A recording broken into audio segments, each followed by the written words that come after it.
Bapak, Ibu, saudara-saudaraku sekalian, saya mohon, saya minta Bapak Ibu sungguh-sungguh memperhatikan apa yang saya sampaikan ini.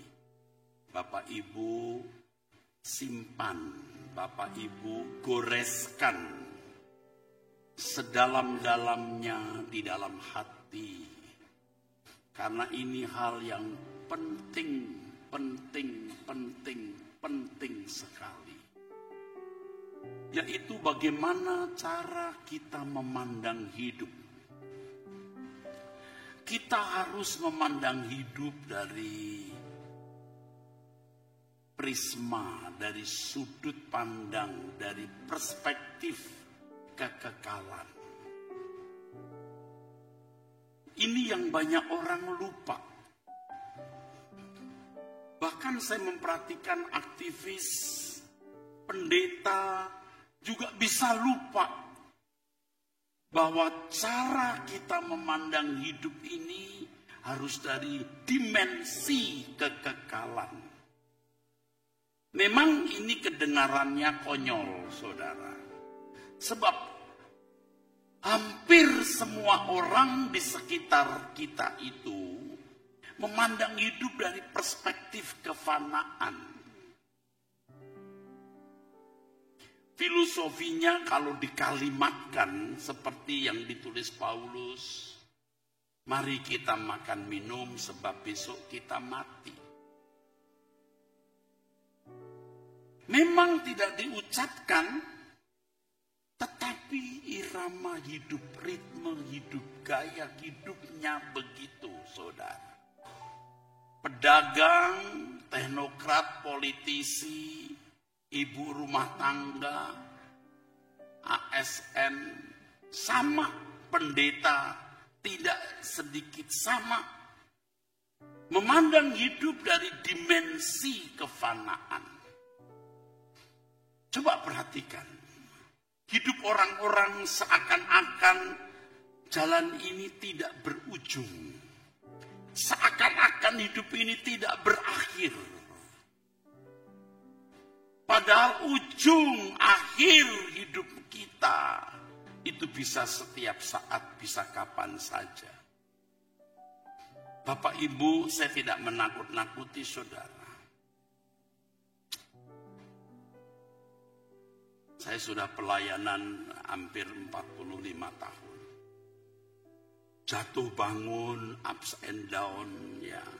Tentu tidak seketika bisa menjadi seperti hari ini dengan cara berpikir dan paradigmanya. Tetapi dari perjalanan hidup itu, saudara, saya melihat kenyataan seperti saya dulu sebelum banyak diubahkan oleh Tuhan. Banyak orang hidup dari perspektif kefanaan.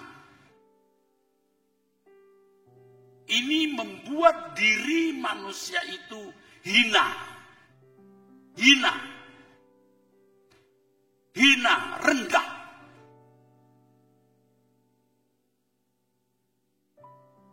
Kita bukan hewan yang hari ini hidup, besok mati lalu selesai. Manusia itu makhluk yang luar biasa. Sebab diciptakan dengan hembusan nafas Allah. Nismat hayim. Ada kehidupan yang Allah taruh di dalam diri manusia. Itulah sebabnya dalam Yakobus pasal 4 dikatakan, bukan tanpa alasan, kalau kitab suci berkata, roh yang ditempatkan di dalam diri kita itu diingini dengan cemburu. Cemburu di situ artinya diingini dengan sangat karena merasa ada keberhaan. Roh yang ditempatkan dalam diri kita diingini Allah dengan cemburu.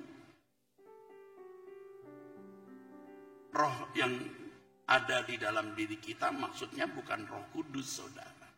Itu roh manusia. Tubuh kembali ke dalam tanah, tetapi roh kembali kepada yang mengaruniakan, atau kembali kepada yang mengadakannya. Roh di dalam diri kita itu diingini dengan cemburu. Artinya diingini dengan sangat karena ada unsur keberhakan. Allah berhak memiliki roh kita. Allah berhak memiliki kehidupan kita. Sejak di bumi, apalagi di kekekalan. Di bumi hanya 70 tahun sampai 100 tahun.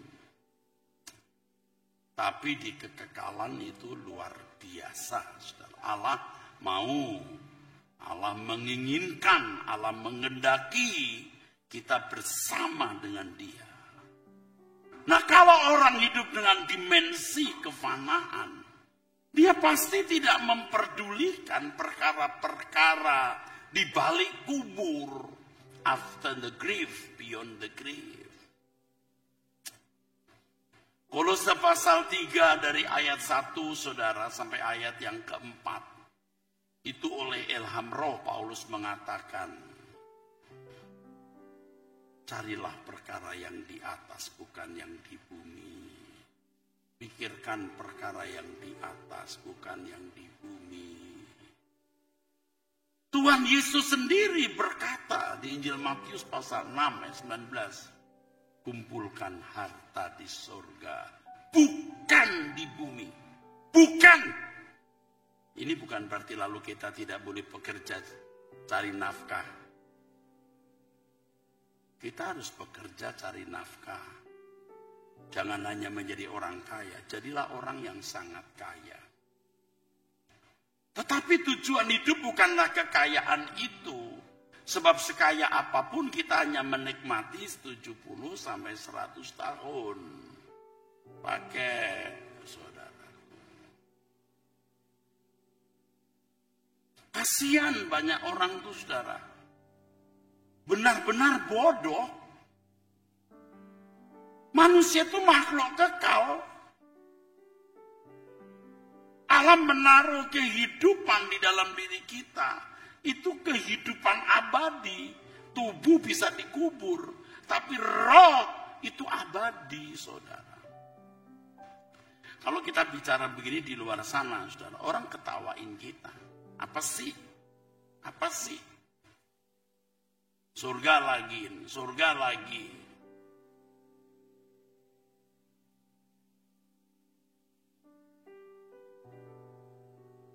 Yang dipikirkan itu bagaimana pemenuhan kebutuhan jasmani, punya fasilitas, punya rumah. Tapi nggak mikir rumah kekalnya itu nggak dia pikir. Nggak dia pikir, saudara. Sebaliknya Tuhan Yesus berkata, apa yang kau miliki di bumi ini, ngengat dan karat bisa merusak, pencuri bisa mencuri, serta membongkarnya. Tetapi kumpulkan harta di mana pencuri tidak bisa membongkar. Pindahkan hatimu, di mana ada hartamu, di situ hatimu berada. Makanya gereja ya, itu tidak boleh berhenti mempromosikan rumah abadi. Kalau di mal-mal kan banyak itu SPG ya, sales promotion girl, yang jual apartemen lah, rumah lah. Nggak salah, saudara bangun apartemen, saudara menjadi kontraktor, bagus. Tapi gereja harus menawarkan rumah abadi. Sebab yang hanya bisa membangun itu Tuhan. Tuhan. Aku pergi menyediakan rumah bagimu, ini kontraktornya Tuhan. Dan kalau aku sudah pergi menyediakan tempat bagimu, aku akan kembali. Supaya di mana aku ada, kamu ada. Bukan supaya di mana kamu ada, aku ada. Bukan Tuhan yang ikut kita, kita yang ikut Tuhan. Bapak Ibu harus berani konyol di mata dunia. Pikirkan perkara yang di atas. Itu konyol. Dunia tidak mengenal hal ini. Kalau jujur mereka begini.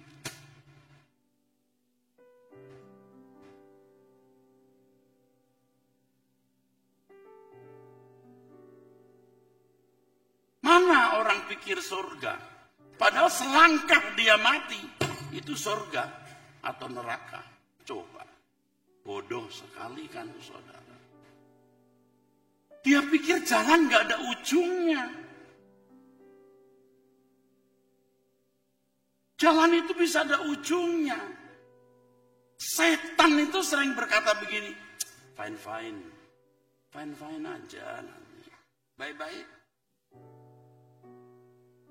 Makanya tidak heran ya di Lukas 12 itu orang kaya berkata, mari kita ayo bangun ini, bangun itu. Bukan tidak boleh bangun ya, jangan salah paham ya saudaraku. Ayo kita kumpulkan harta lebih banyak, senangkan jiwamu. Dia nggak ingat ada ujungnya. Seperti Lukas pasal 16, orang yang tiap hari berpesta lalu ada Lazarus yang tergeletak depan pintu rumahnya kelaparan. Dia tidak membagi rotinya. Padahal Lazarus itu lawatan Tuhan. Lazarus itu mau menyelamatkan orang kaya tersebut. Anjing-anjingnya yang menjilati borok Lazarus. Menjijikkan memang. Tapi waktu meninggal, dia di pangkuan Abraham. Orang kaya ini yang selalu pakai jubah ungu, jubah mewah. Di tempat yang menderita. Dia berkata, Bapak Abraham tolong suruh Lazarus turun.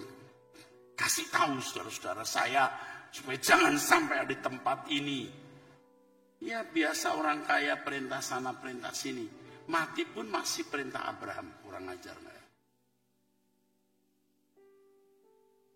Abraham kok diperintah loh. Sopannya di mana?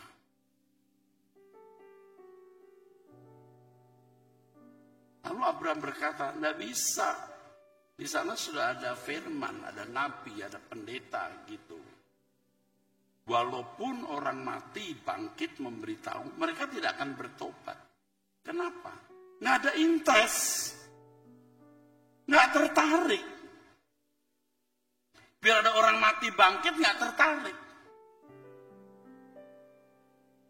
Coba kalau saudara dengar tuh kesaksian pendeta yang katanya pernah ke neraka. Saya nggak mengatakan itu salah atau benar. Kita nggak boleh menghakimi kan. Tapi membedakan roh. Katanya pernah ke surga. Katanya pernah ke neraka. Dia bersaksi kepada jemaatnya. Saya tanya, jemaatnya tertarik? Hanya mendengar kesaksian yang bombastis, yang spektakuler tertarik. Tapi tertarik nggak dengan surga atau neraka? Enggak. Dari dulu Pak. Dari dulu. Sebelum sekarang ini ada pendeta punya kesaksian ke surga atau ke neraka. Dari dulu. Dulu ada pendeta besar yang terkenal yang katanya pernah ke surga. Saya dekat sekali dengan beliau. Saya bersama beliau. Jadi bukan hanya sekarang. Persoalannya apakah orang tertarik ke surga? Bapak ibu nih ya sebagian besar ini nggak tertarik ke surga. Ke neraka ogah. Suruh ke neraka, mau. Tapi ke surga nggak tertarik. Kira-kira menghormati Tuhan nggak? Merindukan Tuhan nggak? Enggak. Masuk neraka, ogah. Masuk surga tidak tertarik. Bapak Ibu jangan salah ya. Kalau saudara tertarik masuk surga bukan berarti lalu pengen buru-buru mati loh. Enggak ya. Kita akan bekerja memaksimalkan potensi agar tidak banyak orang masuk neraka. Tetapi Tapi sulit loh menghayati keindahan surga itu, sulit saudara. Sulit sekali. Yang pertama, karena irama jiwa kita sudah rusak. Sejak kecil itu irama jiwa kita sudah rusak. Dari mainan mobil-mobilan, dari kulit jeruk, lalu sepeda mini, lalu remaja kita naik motor, lalu mulai punya duit beli mobil murah, punya duit lagi beli mobil sedan bagus. Kalau beruntung mobil build up gitu. Kalau orang yang kaya beli yacht, kapal pesiar. Terus dari satu kesenangan ke kesenangan yang lain. Dari sejumlah uang ke sejumlah yang lain yang lebih besar. Terus. Bagaimana rumah diperbesar, bagaimana beli lagi tempat lain. Terus mengembangkan semua yang bisa dikembangkan. Bukan nggak boleh. Tapi ngerti nggak kamu itu akan berdiri di hadapan tata pengadilan Tuhan. Kok Tuhan cuma jadi tambahan loh. Kayak ban serep itu loh Pak. Iya kan, kalau ban nggak pecah nggak dicari. Kalau bus pecah baru di itu ban serep. Ban serepnya bocor juga. Kan kadang-kadang orang nggak ngeh ban serep juga bocor Pak. Dia nggak pernah periksa. Tuhan kok jadi ban serep loh. Jadi kalau ada bapak ibu yang hidupnya terancam, ada masalah, ada penderitaan, lalu cari Tuhan, nggak apa-apalah ya, Tuhan jadi seperti ban serep. Tapi setelah ke gereja dengar khotbah ini, saudara dialahkan. Ayo ke sana. Jangan sudah berpikir saya tidak realistis mengatakan ini. Apa sih realistis itu? Nah, orang berpikir yang namanya realistis itu berpikir dalam orientasi hidup yang kelihatan yang sedang berlangsung. Kalau tidak bicara mengenai hal yang sedang berlangsung yang kelihatan tidak realistis. Kalau orang tua berkata begini sama anaknya, nak, belajar rajin ya. Ayo nak, kamu kursus ini, kursus itu, yuk belajar ya.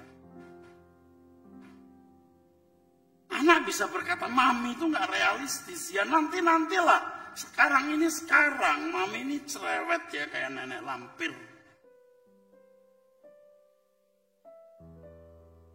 Anak gak pernah lihat, gak pernah ngalamin tidak ada susu untuk anak, kontrakan habis dikejar debt collector, dihina karena tidak punya uang. Gak pernah ngalami, orang tua pernah ngalamin. Makanya orang tua gusar. Ayo nak belajar.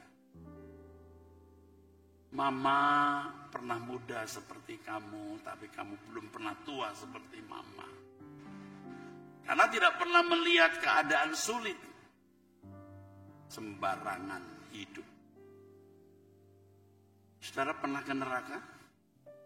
Belum, saya juga belum. Tapi kok bisa gusar, Pak? Ini penting. Kok bisa gusar dengan neraka? Aku mempercayai dia. Dia yang punya alam semesta. Aku mempercayai. Tidak perlu bukti. Karena berbahagialah orang yang percaya walau tidak melihat. Nah, karena irama hidup kita sudah salah. Dari kecil, dari satu kesenangan ke kesenangan, selera jiwa kita sesat. Yang sesat itu bukan hanya hal-hal yang bersifat doktrinal, yang menyangkut kognitif dan pemahaman rasio. Selera jiwa. Nanti Bapak Ibu akan tahu orang itu benar atau tidak bukan dari doktrinnya, sebenarnya selera jiwanya. Kalau doktrinnya benar, selera jiwanya benar. Beri tepuk tangan. Ya, nanti dibuktikan saja, saudara. Satu, selera jiwa kita sudah sesat. Kalau Bapak Ibu biasa makan rawon, nanti jalan-jalan pergi ke daerah Mediterranean, Anda langsung 2 minggu turun 3 kilo. 1 bulan turun 6 kilo. Wes, nggak usah diet turun. Kok bisa Pak? Orang doyan makan. Rasanya itu beda dengan lidah kita, saudara. Karinya juga beda, saudara. Ya, pulang-pulang tuh turun. Makanya kalau jalan-jalan ke daerah Timur Tengah itu kan sering kita bawa sambal terasi lah, tempe kering lah, abon lah. Itu padahal kalau dikeluarkan itu ketahuan rabi, bisa diusir kita. Oh, pernah makan bawa abon sambal yang itu ya, chili sauce itu, taruh di meja. Itu rabi Yahudi itu keliling-keliling. Itu kalau di restoran orang Yahudi atau hotelnya orang Yahudi, itu ada rabi itu. Wah saudara, lihat itu. Ini ya, taplak ini diangkat, dalam masih ada gelas yang kayak bango apa itu. Wah, perang gitu. Ditutup, diikat. Dipanggil pelayan, dibuang. Buang. Mereka lihat ini enggak halal. Wah saudara, itu kejadian. Makanya kalau di daerah Timur Tengah, loh bisa turun. Lidah kita beda, nih lidah kita. Lidah kita beda, saudara. Makanya kita bawa mie instan. Habis orang pada makan di restoran, kita makan di dalam ini, di ruangan. Sampai nggak ada piring, ya pakai rice cookernya. Begitu, saudara. Lidahnya nggak nyambung. Lidahnya nggak nyambung, Pak. Untuk merubah selera ini paralel. Perlu waktu. Baru berubah. Baru berubah. Teman saya ke Australia, sekian belas tahun, balik ke Indonesia. Yuk kita makan warteg, tempat kita makan dulu. Kita makan warteg, saudara. Minum teh, malamnya main trap. Udah gak bisa Pak makan, tubuhnya udah gak bisa. Udah metabolismenya udah gak bisa metabolisme itu. Gak tahu kenapa. Nah saudara harus merubah lidah dan metabolisme rohani saudara. Itu angel Pak, sulit Pak. Dari rawon, lalu makan karinya orang Turki, wes nggak masuk, saudara, nggak masuk. Saudara rata-rata ini seleranya masih selera dunia. Cara pandang hidup saudara masih dimensi kefanaan. Syukur saudara masih mau datang di GSKI Rehoboth ini, saudara.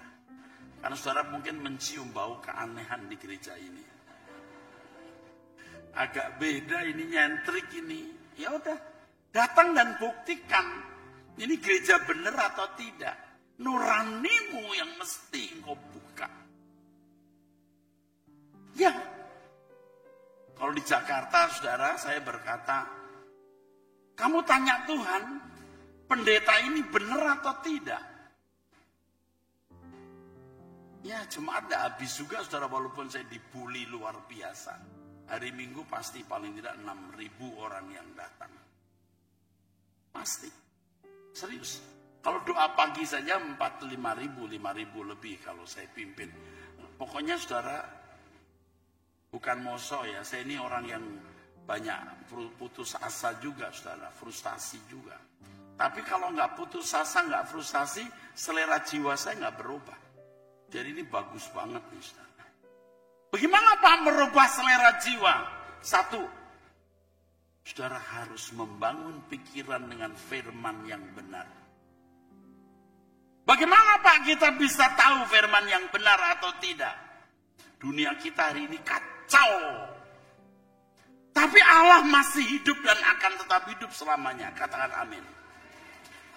Kalau Allah hidup, saudara tanya,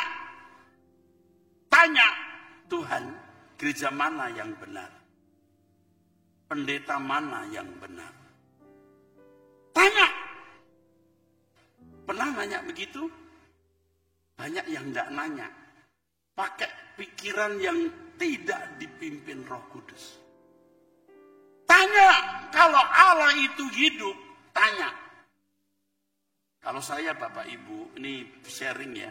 Saya juga menantang, kalau engkau hidup ya Allah, aku mau mengalami engkau. Aku mau mendengar suaramu. Serius. Maka istri saya itu tahu, malam-malam saya masih berlutut. Dia mungkin bingung kapan saya tidur. Dia udah tidur, saya masih berlutut. Dia bangun, saya sudah masih berlutut. Loh, kapan gue tidur katanya? Ya tidurlah. Kamu tidur, aku baru tidur. Kau belum bangun, aku udah bangun. Cari Tuhan terus. Nanti kalau di hotel, istri saya pas pergi, saya taruh kursi, saya buka jendela, saya lihat langit, saya angkat tangan. Kalau engkau hidup Bapa, berbicaralah padaku. Seperti khotbah hari ini apa saya tulis? Nggak ada. Saya cuma tanya Roh Kudus mau bicara apa. Kalau sudah dengar saya khotbah tiap minggu, hari Minggu itu 5 kali. Pernah saya lihat catatan? Enggak. Saya cuma tanya Roh Kudus harus bicara apa. Syaratnya Pak, hidup kita nggak boleh kotor, harus bersih. Jadi membangun kebenaran di dalam pikiran. Karena mind control kita itu menentukan. Kalau misalnya saudara diabetes ya, saudara minum gula itu sudah kayak minum racun. Paham? Karena tahu gula ini bisa membunuh. Jadi, mind control kita harus dirubah. Harus firman yang benar. Firman yang benar. Pendeta yang benar. Lalu bagaimana bisa menemukan firman yang benar? Tanya Tuhan. Nanti Anda akan dipertemukan di YouTube. Anda akan dipertemukan di gereja. Pasti. Lalu bagaimana Pak bisa membuktikan bahwa pendeta itu benar? Perubahan hidup saudara. Saudara pasti merasakan kesucian hidupmu berubah. Ketertarikanmu dengan perkara-perkara dunia itu berubah. Jadi kalau tidak berubah ada something wrong Pak. Ada something wrong. 3. Bagaimana selera jiwa kita berubah? Saudara harus bertemu Tuhan. Encounter with God. Ini gak bisa ditawari. Membuktikan bahwa Allah itu ada. Saudara harus sediakan ruangan. Saudara harus sediakan waktu untuk bertemu Tuhan. Jangan pada waktu sudah capek, baru berlutut, dikit-dikit. Akhirnya tidur di kaki Tuhan. Akhirnya tidur di kaki Tuhan. Bapak Ibu bukan tebar pesona ya. Nyawa saya di doa. Penderitaan saya banyak. Kekecewaan saya banyak. Sampai saya berkata kepada istri saya, apakah ada pendeta semenderita saya sih? Tapi kalau saya tidak mengalami itu, nggak bisa benar saya, saudara. Pendidikan saya tinggi, prestasi saya tinggi, ekonomi saya baik, bukan dari uang gereja. Ini ada Pak Kolis Kiong, ini pengusaha yang di samping saya. Saya beli mobil bukan uang gereja.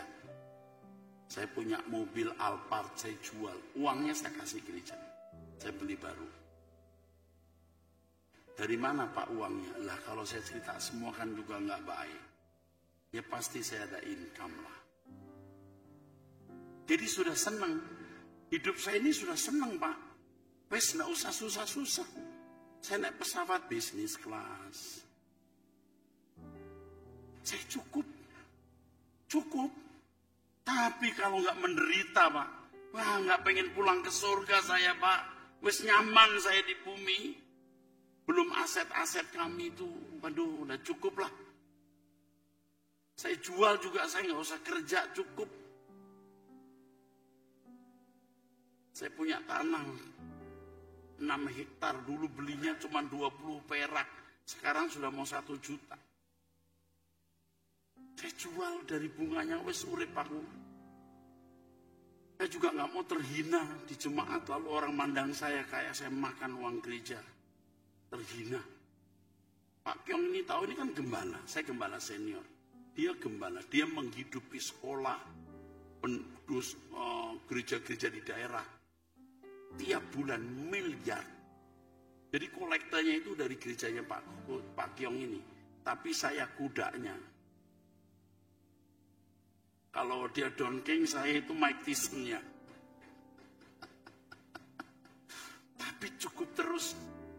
Nanti kalau nggak cukup, Pak Kyong bilang, Pak ini kita lagi kurang.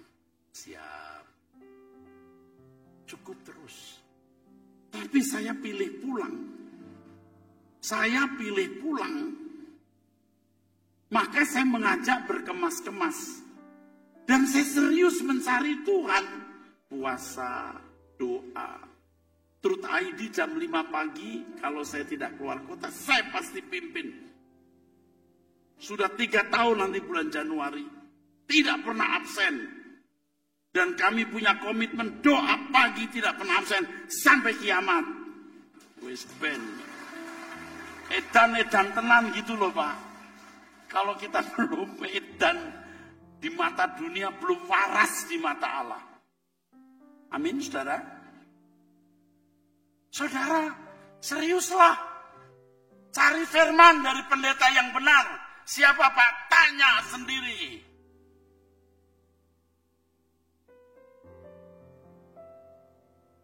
Doa setiap hari ketemu Tuhan. Kalau Tuhan itu ada, temui. Sehingga Tuhan melihat saudara memang serius berurusan dengan Tuhan.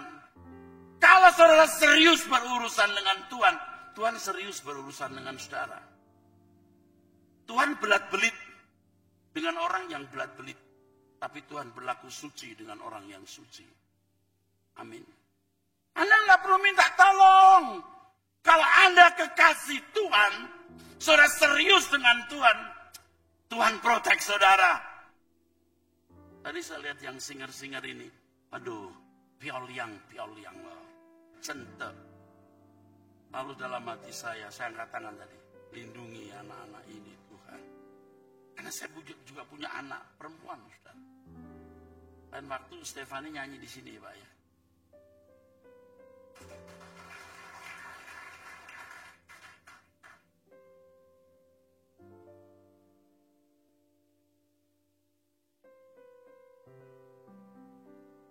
Lindungi anak-anak ini Tuhan. Tadi di bawah, jagai anak-anak ini. Tapi nggak bisa saya jagai. Nggak bisa orang tua jagai. Kalau Anda tidak layak dilindungi. Hidup saudara tidak sungguh-sungguh merapat ke Tuhan. Kok minta dilindungi loh. Emang Tuhan jongos? Amin. Emang Tuhan jongos? Anda setengah-setengah ikut Tuhan. Lalu saudara ingin difasilitasi. Mana bisa? Kalau saudara hidup suci. Nah ini saya belum ngomong nih. Yang berikutnya yang terakhir, hidup suci. Kesucianmu membuat saudara akan merindukan Tuhan. Anda akan memiliki hati menjadi merindukan Tuhan. Ini luar biasa, saudara. Jadi dengan bertumbuh di dalam kebenaran firman, mencium kehadiran Tuhan dalam doa pribadi, Anda bisa merasakan indahnya persekutuan dengan Allah. Tapi di lain pihak saudara bisa merasakan betapa dahsyatnya kalau sampai terpisah dari Allah. Saya tadi datang, saya kagum. Yang datang ini banyak. Ini lebih dari ekspektasi saya. Apa yang saya pikir? Saya berhutang ke orang-orang ini. Orang-orang ini ya datang di tengah-tengah tuduhan saya sesat. Orang-orang ini datang, aku berhutang ke orang-orang ini. Lalu apa yang saya pikirkan? Saya ingin saudara bersama dengan saya suatu hari bertemu di langit baru bumi baru.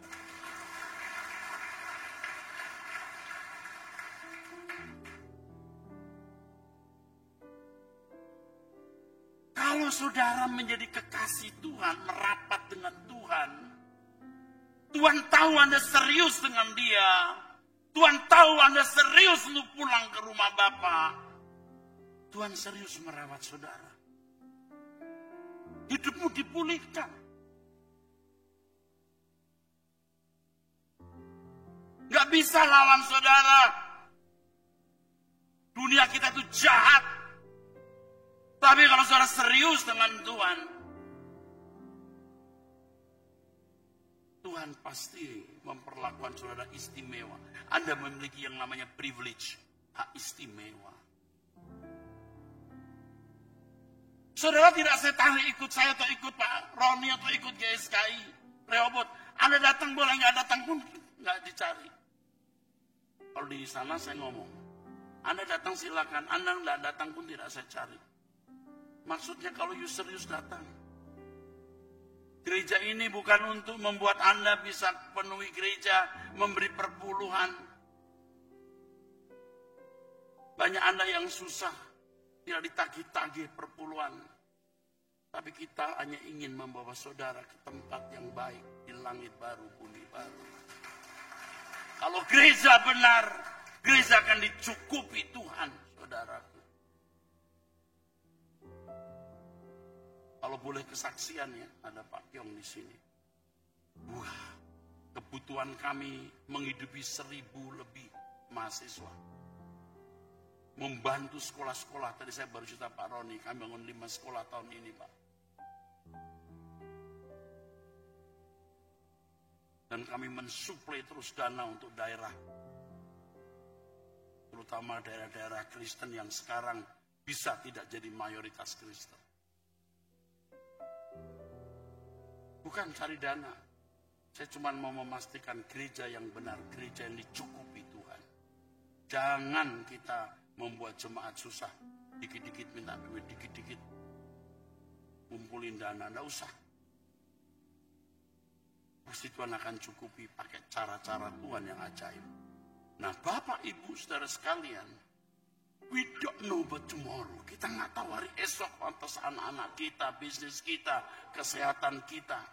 Tetapi Bapak Ibu percaya bahwa Allah yang hidup, Allah yang memprotek kita sempurna.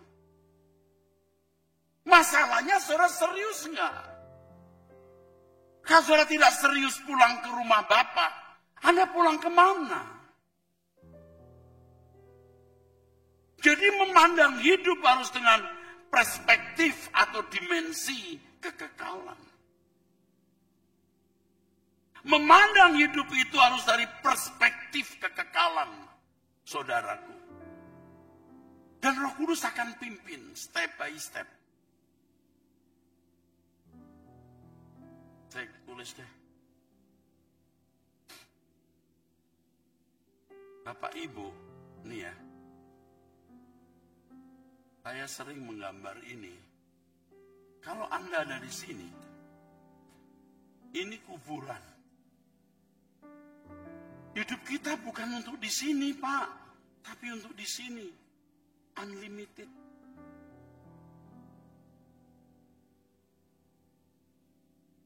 Dengan fokus untuk kehidupan di balik kubur, Tuhan pasti protek saudara. Ini calon-calon penghuni surga yang sedang berjuang untuk layak menjadi anggota keluarga kerajaan. Tuhan protek. Tapi kalau saudara hidup sembarangan, tujuan hidup saudara tidak jelas, bagaimana Tuhan mau protek anak-anak setan yang menuju neraka? Amin. Loh, kok aminnya pelan? Amin. Jangan sombong Bapak Ibu. Selama saya melayani sudah 40 tahun lebih dengan usia 64 tahun. Saya sudah bertemu orang-orang yang dijatuhkan Tuhan. Aduh, dulu sombongnya luar biasa. Pak Cornelis tahu, rumahnya saja ininya dari emas ya Pak. Gendel apa? Dari emas. Luar biasa kaya. Sampai habis. Waduh, sombongnya. Dulu saya dihina luar biasa sama orang ini. Sampai susah. Utang saya kasih sekian ratus juta. Dan saya nggak pernah nagih hari ini. Jadi susah. Utang saya untuk dia bisa beli mobil baru. Itu bukan sok, saudara. Tuhan cuma mengajari saya. Nih, lepas. Lihat nih, begini. Ini satu dari sekian ya Pak ya. Aduh. Ya iyalah. Sekian puluh tahun pelayanan. Kita sudah melihat banyak peristiwa. Saya dengan beliau ini lebih 30 tahun.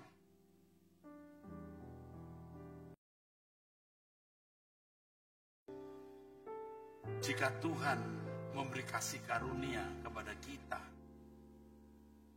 cara berpikir kita diubah. Saudara harus melihat hidup dari dimensi kekekalan. Apalagi kita yang sudah umur di atas 60 tahun. Mau kemana? Sadarlah saudara. Jadikan Tuhan satu-satunya duniamu. The Lord is the only world I have. Duniaku. Bangun pagi doa. Setelah itu olahraga, kerja. Pikirkan pulang dari kerja mau kemana. Ketemu anak istri, oke.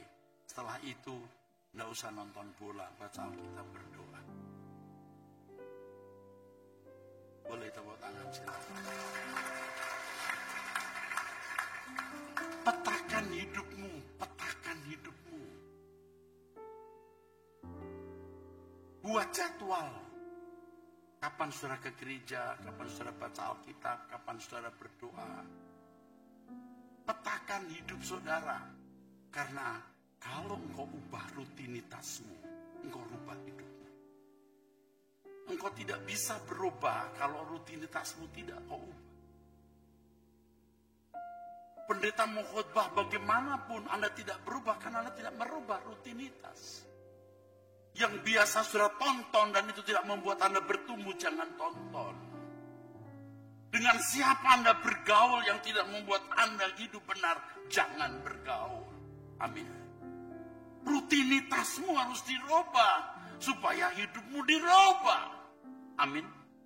Kalau lihat gadget yang buatan-buatan yang enggak, buat apa? Dengarkan khotbah dari hamba-hamba Tuhan yang baik. Saudara petakan hidup saudara. Karena saudara menghadapi kekekalan, saudara. Katakan amin. Dan itu mengerikan, saudara. Kalau saya hidup susah hari ini secara materi ya. Saya ngomong begini, Anda pasti berkata, maklum udah sengsara uripnya. Enggak. Saya secara materi tidak kekurangan juga. Bukan moso. Kami pelayanan ini ke Kendari, kemana, baru dari Kendari. Semua biaya sendiri. Bahkan kami membagi uang untuk pendeta-pendeta. Bukan sok. Bapak Ibu sebagian pasti tahu bagaimana hidup kami. Pelayanan seperti ini, saudaraku. Karena kita mau berkemas-kemas. Menapaki menjalani sisa umur hidup kami ini untuk kekekalan. Amin. Dan kalau saudara bisa fokus hidup untuk kekekalan, saudara layak dilindungi Tuhan. Layak dijagai Tuhan. Bukan hanya hidupmu, tapi juga orang-orang yang kau kasihi dilindungi Tuhan. Mungkin Pak Roni ingat waktu bicara dengan saya di satu restoran di Jakarta. Pak Roni tidak bisa melindungi anak-anak Pak Roni 24 jam. Ingat saya bicara. 3 anak Bapak di luar negeri waktu itu. Atau 1 dan 2 atau 3-3-nya.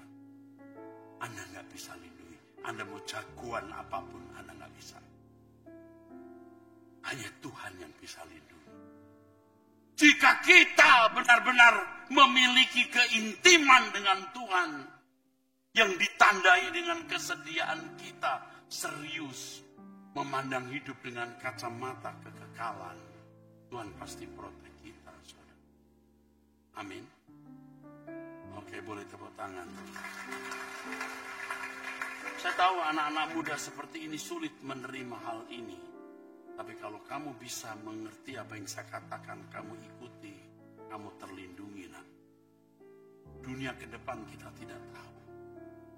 Tahukah Bapak Ibu dengan adanya perang Ukraina, Rusia.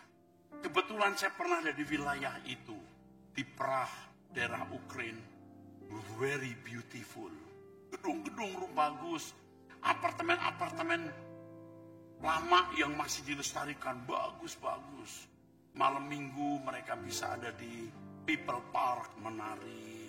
Tidak kenal pun mereka bisa saling menari, ada yang nyanyi. Kalau kita fine dining, kita ada di salah satu restoran, kita bisa lihat bawah. Beautiful, saudara. Tapi kalau perang begini, saya nggak kebayang betapa tragisnya. Puji Tuhan saya pernah ada di wilayah itu. Jadi saya melihat betapa nyamannya hidup masyarakat itu. Lalu sekarang Gaza. Kebetulan juga saya pernah ada di wilayah itu. Waduh. Mereka juga sudah susah loh hidup. Apalagi di West Bank. Susah-susah. Kalau bertanya, where you come from, sir? Saya bilang Indonesia. Oh, Indonesia, my friend, Indonesia, my friend. Lalu dia jual apa gitu? Untuk makan. Help me. Udah begitu sekarang perang tragis. Lihat berita bagaimana orang tua bawa anaknya yang waduh tragis. Sebenarnya semua itu mau mengingatkan kita, life is so tragic. Hidup ini tragis. Hidup ini tragis. Saudara yang tidak mengalami perang, kita yang tidak mengalami perang, kita punya persoalan sendiri yang tidak kalah rumitnya. Stadium akhir kanker, usia yang makin meninggi dengan berbagai kelemahan fisik, masalah ekonomi dan lain sebagainya. Unpredictable, tidak terprediksi. Tetapi Tuhanlah yang dapat menjadi pegangan kita. Oleh sebab itu kalau saudara tidak memiliki niat ke surga, Anda memang tidak setia. Untuk apa Tuhan melindungi orang-orang yang tidak punya niat ke surga ini? Saya lanjutkan khotbah saya bulan depan. Tuhan berkati.